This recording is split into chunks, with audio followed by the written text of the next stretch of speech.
جی بالکل، حکومت بنانے کے لیے اس طرح تمام سیاسی پارٹیاں جو ہیں وہ اپنا اپنا کردار ادا کر رہی ہیں، تو اسی طرح سب سے آگے جو ہے پاکستان تحریک انصاف ہے، اس کے بعد پاکستان مسلم لیگ نواز، اور تیسرے نمبر پہ پاکستان پیپلز پارٹی آ رہی ہے۔ سیٹوں کے حوالے سے اگر بات کر لی جائے تو مین جو ہے پارلیمنٹ میں مین سیٹیں ملنے کی بات اگر جہاں تک کی جائے تو پاکستان تحریک انصاف کو 28 سیٹیں ملنے کا امکان ہے، جبکہ پاکستان مسلم لیگ نواز کو 16 اور پاکستان پیپلز پارٹی کو جو ہے وہ 7 سیٹیں ملنے کا امکان ظاہر کیا جا رہا ہے۔ لیکن تمام سیاسی پارٹیاں جو ہے خاص کر یہ تینوں بڑی جماعتیں جو ہیں وہ ایڑی چوٹی کا زور لگا رہی ہیں کہ تاکہ تمام جو کارکنان ہیں اور خاص کر جو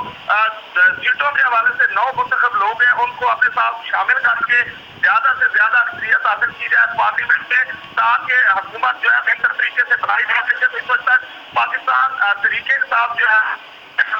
کو 28 سیٹیں ملنے کا امکان ہے۔ بہت شکریہ سمیر حسین، ہمیں تفصیلات سے اپڈیٹ کر رہے تھے۔